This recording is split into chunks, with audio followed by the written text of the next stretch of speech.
আগের সরকারের কাছে বাদ দিয়ে দিও, কথাই বলে এদের সাথে এদের কথাটা বলাটাই, তৃণমূল সরকারের কথা বলাটা এদের সাথে মানে মানুষ নয়, কথা বলার কোনো জায়গা ছিল না। কর্মচারীদের ঘেউ ঘেউ বলে তিনি সম্বোধন করতেন। এই সরকার সেটা করছে না। লড়াইয়ের মতন লড়তে হবে, ছিনিয়ে আনতে হবে লড়াইটা।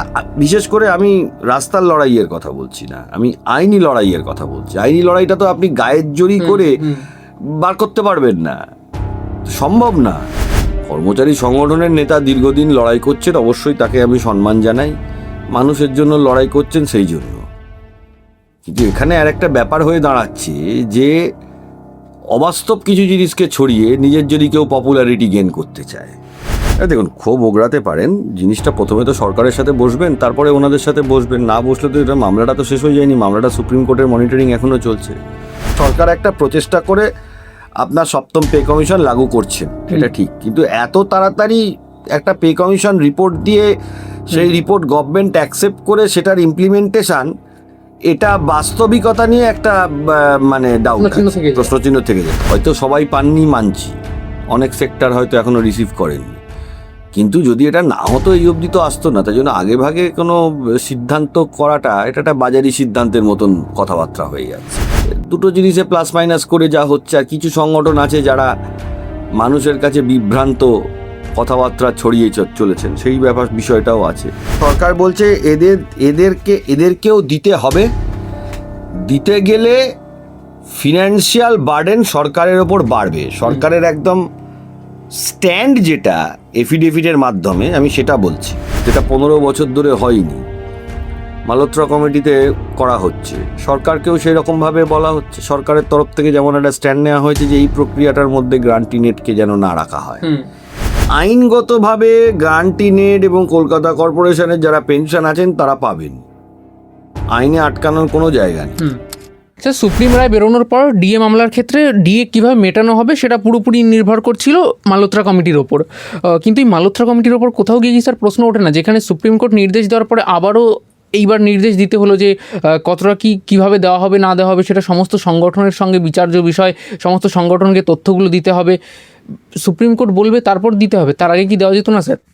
না, বিষয়টা তা নয়। মালহোত্রা কমিটির যেটা মেন দায়িত্ব, যে প্রথমে 25% দেওয়ার পরে বাকিটা কিভাবে দেওয়া হবে এবং তার কোয়ান্টিফিকেশনটা কি, কতটা টাকা কিভাবে ভাগ হবে, সেইটার ওপরে মালহোত্রা কমিটি এখনও অ্যাডজুডিকেশন কমপ্লিট করেনি বা তাদের পূর্ণাঙ্গ রিপোর্ট এখনও দেয়নি।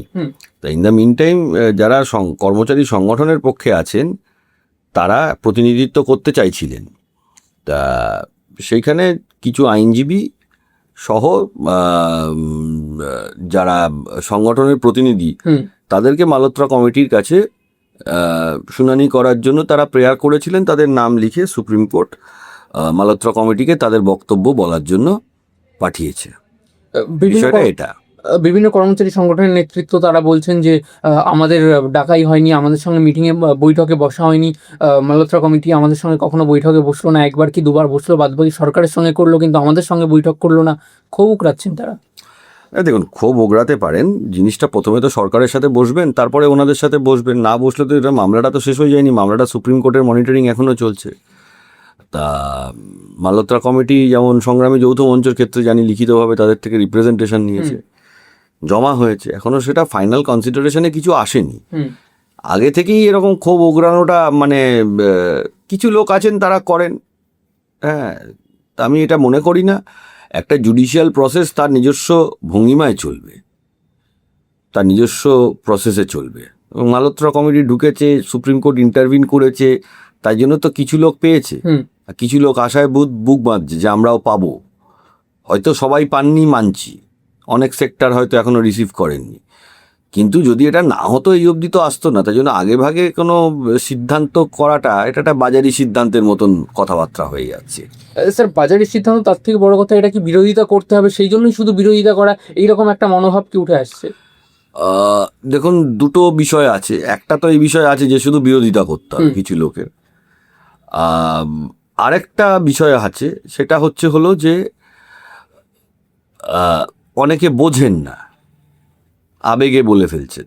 এই দুটো জিনিসই আছে, দুটো জিনিসে প্লাস মাইনাস করে যা হচ্ছে। আর কিছু সংগঠন আছে যারা মানুষের কাছে বিভ্রান্ত কথাবার্তা ছড়িয়ে চলেছেন, সেই বিষয়টাও আছে। লড়াই তো হচ্ছে, লড়াই তো কোনো জায়গাতে মানে আপনি যদি সংগঠনগুলোকে দেখেন, বিশেষ করে সংগ্রামী যৌথ মঞ্চ, লড়াই তো কোনোভাবে তারা আপোষ করেননি। লাস্টবার বিকাশ সিং দাঁড়িয়েছিলেন, সুপ্রিম কোর্টের খুবই বড় প্রকৃত যশা আইনজীবী, সিনিয়র আইনজীবী। গ্রান্টিনেড নিয়েও তো সওয়াল হলো, তো সবাই দেখেছি, তো কোনো ভুল কথা না, লড়াই তো চলছে। এখন সবাই ভাবছে যে আমরা এক্ষুনি পেয়ে যাব, এই ধারণাটা থাকলে তো ভুল ধারণা হবে না। একটা প্রক্রিয়া যেটা 15 বছর ধরে হয়নি, মালহোত্রা কমিটিতে করা হচ্ছে, সরকারকেও সেই রকমভাবে বলা হচ্ছে, সরকারের তরফ থেকে যেমন একটা স্ট্যান্ড নেওয়া হয়েছে যে এই প্রক্রিয়াটার মধ্যে গ্রান্টিনেটকে যেন না রাখা হয়। কিন্তু সরকার অ্যাডমিট করছে তাদের এফিডেভিটে যে গ্রান্টিনেটরাও পাবে, দিতে গেলে ফিনান্সিয়াল বার্ডেন আরও বাড়বে, এই শব্দটা বলছে। এই জায়গা থেকে লড়াইটা চলছে। আপনি বললেন যে বেশ কিছু কর্মচারী সংগঠনের নেতা বিভিন্ন ভুলভ্রান্তি কথা ছড়াচ্ছে, কিন্তু তারা তো নেতা, তারা কর্মচারীদের অধিকারের জন্য লড়াই করছেন, তারা ভুলভ্রান্তি ছড়িয়ে কি পাবেন? না দেখুন, আমি একটা কথা বলি, ভুলভ্রান্ত ছড়ানোর বিষয়টা হলো যেটা বাস্তব না অবাস্তব ছড়ানো, তা কোনো মানে হয় না। কর্মচারী সংগঠনের নেতা দীর্ঘদিন লড়াই করছেন, অবশ্যই তাকে আমি সম্মান জানাই, মানুষের জন্য লড়াই করছেন সেই জন্য। কিন্তু এখানে আর একটা ব্যাপার হয়ে দাঁড়াচ্ছে যে অবাস্তব কিছু জিনিসকে ছড়িয়ে নিজের যদি কেউ পপুলারিটি গেইন করতে চায়, কেউ যদি নিজেকে অবাস্তব কিছু ছড়িয়ে কেউ যদি বলতে চায়, অনেকেই আছেন, শুধু কর্মচারী সংগঠনের নেতা বললে না, অনেকেই আছে। অবাস্তব কথা বলা যাবে না, লড়াইটা লড়াইয়ের মতন লড়তে হবে, ছিনিয়ে আনতে হবে লড়াইটা। বিশেষ করে আমি রাস্তার লড়াইয়ের কথা বলছি না, আমি আইনি লড়াইয়ের কথা বলছি। আইনি লড়াইটা তো আপনি গায়ের জোরই করে বার করতে পারবেন না, তো সম্ভব না। আপনি তো আইনি লড়াইটা গায়ের জোর করে বার করতে পারবেন না, সেটা তো সম্ভব না। তা আইনি লড়াইটা আইনি প্রক্রিয়ার মাধ্যমে হবে। কিন্তু স্যার, এই শেষ দিনের যে শুনানি হলো, এরপরে তাহলে ডিএ মামলাটা কোথায় গিয়ে দাঁড়ালো? আবার ডেট দেবেন court, supreme court. In the meantime Indu Malhotra কমিটিতে সবাই যাবে, তারা তাদের বক্তব্য রাখবে, তারপরে সরকার পক্ষকে শুনবে। বক্তব্য রাখার পর সুপ্রিম কোর্টে যখন দেবে, সুপ্রিম কোর্ট তখন বিচার করবে, তখন প্রয়োজনে আমরাও অ্যাপ্লিকেশান বা আবেদন যা করার সমস্ত কিছু করে আমরা করব, কোনো অসুবিধার তো কিছু নেই। আরেকটা স্যার কথা না বললেই নয়, গ্র্যান্ট ইন এইড আর কলকাতা কর্পোরেশনের যে সমস্ত পেনশনাররা রয়েছেন, তাদের কি আদৌ তারা সুখবর পাবেন? আইনগতভাবে গ্রান্টিনেড এবং কলকাতা কর্পোরেশনের যারা পেনশন আছেন তারা পাবেন, আইনে আটকানোর কোনো জায়গা নেই।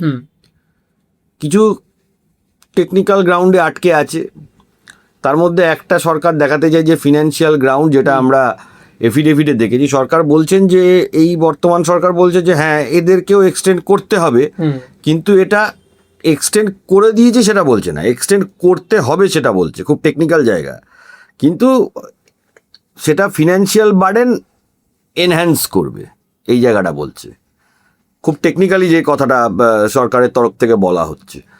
আর যেটা সরকারের, তো আমি লিখিত বক্তব্যের কথা বলছি, আর যেটা সরকার দ্বিতীয় বলতে চাইছেন যে এই সুপ্রিম কোর্টের প্রসিডিংটার মধ্যে, যেটা আগের দিন সলিসিটর জেনারেল সাহেব বলছিলেন যে এই জাজমেন্টটা যতটুকুতে রেস্ট্রিক্টেড ততটুকুই থাক।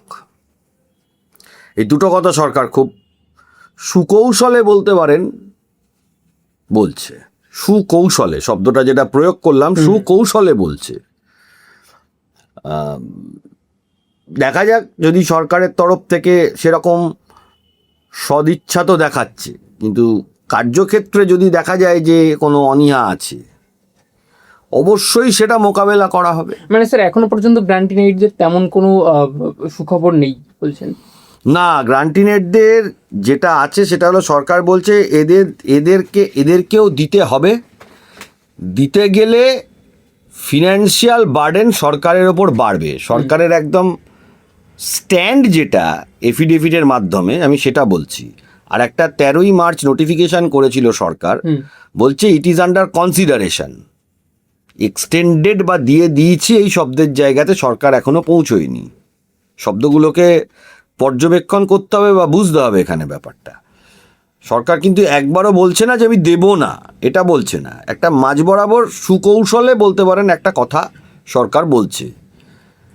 এখন ঘটনা হচ্ছে হলো এই জায়গা থেকে লড়াই, যেটাকে যত তাড়াতাড়ি বের করে আনা যায়।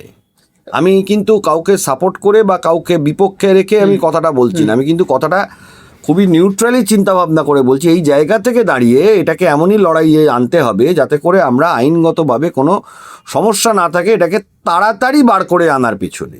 এবার তাড়াতাড়িটা কেউ যদি এক্সপেক্ট করে যে এক্ষুনি আমি হাতে পেয়ে যাব, এটা তো ভাই আইনে সম্ভব না।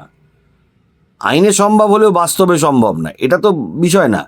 গ্রান্টিনেটদের কনফার্মলি পাবে, আপনারা সংগঠিত থাকুন, লড়াই হবে এবং পাবেন। তো অস্বীকার করার কিছু নেই। অনেক সংগঠন তো শুনলাম হাইকোর্টেও মামলা করেছেন, অনেক সংগঠনই করেছেন, এটা আমরা শুনেছি। স্যার আরেকটা শেষ বিষয়, সপ্তম পে কমিশন, এটাও কি তাহলে সরকার একটা সুকৌশল দিক বলা চলে? কারণ ডিসেম্বরের শেষ পর্যন্ত শুভেন্দু অধিকারী বলেন তিনি টার্গেট বেঁধে দিয়েছেন, কিন্তু জানুয়ারি থেকে সপ্তম পে কমিশন কি লাগু করা সম্ভব? না, দেখুন ওরকমভাবে সপ্তম পে কমিশন সরকারের, যেটা দেখুন খুব টেকনিক্যালি ভাবতে গেলে সরকার একটা প্রচেষ্টা করে আপনার সপ্তম পে কমিশন লাগু করছেন, এটা ঠিক। কিন্তু এত তাড়াতাড়ি একটা পে কমিশন রিপোর্ট দিয়ে সেই রিপোর্ট গভর্নমেন্ট অ্যাকসেপ্ট করে সেটার ইমপ্লিমেন্টেশন, এটা বাস্তবিকতা নিয়ে একটা মানে ডাউট, প্রশ্নচিহ্ন থেকে যায়। তবে যখন পজিটিভ দিকটাও দেখতে হবে, নেগেটিভ আমি বললাম, সরকারের নেগেটিভ দিকটা বললাম, এবার সরকারের পজিটিভ দিকটা কি, সরকার একটা জিনিস বসিয়েছে। হ্যাঁ, এখন দেখুন অনেক রকম, অনেক আগের সরকারের ক্ষেত্রে বাদ দিয়ে দিও কথাই, এদের সাথে এদের কথাটা বলাটাই, তৃণমূল সরকারের কথা বলাটাই এদের সাথে মানে মানুষ নয়। এখন সুকৌশলে সরকার এই কথাটা বলেছেন, এটা ঠিক যে পে কমিশন লাগু হয়ে ইমপ্লিমেন্টেশন হতে সময় লাগে। কারণ আমাদের দেশে সবটাই হয় ভোটের রাজনীতি, এটাও আপনি জানেন। সবাই একটু বাড়িয়ে চড়িয়ে বলতে পছন্দ করে, আবার সবাই একটু বাড়িয়ে চড়িয়ে বুঝতেও পছন্দ করে, এই ব্যাপারগুলোও তো এসে যায় না। তাই জন্য পে কমিশন যেটা আছে সেটাকে আপনার তার রেকমেন্ডেশন নিয়ে, তার পে কমিশন তার সার্ভে করে, তার রেকমেন্ডেশন করে, সরকার রেকমেন্ডেশন অ্যাকসেপ্ট করে তার ইমপ্লিমেন্টেশন করতে একটু সময় সাপেক্ষ ব্যাপার, এটা অস্বীকার করার কোনো জায়গা নেই। কিন্তু আমরা তো পে কমিশনের মধ্যে ঢুকতে চাইছি না। ডিএ মামলা যেটা আমরা বলছি, এটা আইনি অধিকার, এবং 1979 সাল থেকে আমাদের রাজ্যের যারা কর্মচারী বৃন্দ রয়েছেন তারা এটা পেয়ে আসছেন। প্রথম অশোক মিত্র যখন তিনি ফাইন্যান্স মিনিস্টার ছিলেন, আর শেষ হলো ডক্টর অসীম দাশগুপ্ত, তার সময় এই আইনের মধ্যে এআইসিপিআইটা অন্তর্ভুক্তিকরণ হয়। এই মমতা গভর্নমেন্টের সময় সেটা বেরিয়ে যায়। এবার যদি এই সরকার রাখে ভালো, যদি না রাখে তার এগেনস্টে লড়াই চলবে। যদি আইসিপিআই উঠিয়ে দেয় রিভিশন অফ পে অ্যান্ড অ্যালাওয়েন্সে বা কোনো গভর্নমেন্ট মেমোর্যান্ডামে বা কোনো কিছুতে, তখন অবশ্যই সেটা, কারণ একটা জিনিস 1969 সাল থেকে আর আপনার সারা জীবন 2019 সাল পর্যন্ত চললো, 20 সাল থেকে দুম করে বন্ধ হয়ে যাবে, এটার বিরুদ্ধে তো লড়াই হবে। এটা তো গণতন্ত্রে যে সরকারই আসুন না কেন।